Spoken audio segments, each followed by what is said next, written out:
जय गणेश जय जगन्नाथ। आज रथयात्रा তাই আমি বাপের বাড়িতে এসেছি। বাপের বাড়িতে এসেছি এই কারণে, কারণ আমার ভাইয়ের বউয়ের সাধ। তাই যাই হোক, রথযাত্রায়ও এসেছি আর সাধেও এসেছি, দুটোই একসঙ্গে হয়ে গেল এই 7 বছর পর।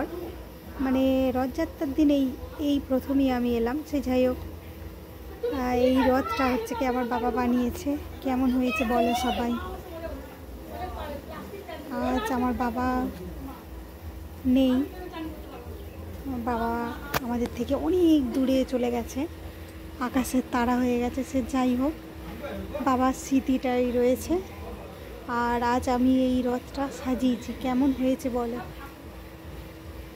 যখন এই গণেশকে স্নান করিয়ে বস্ত্র আমি পরালাম, ভীষণ ভালো লাগলো। ভাই বলল দিদি তুই কর সব।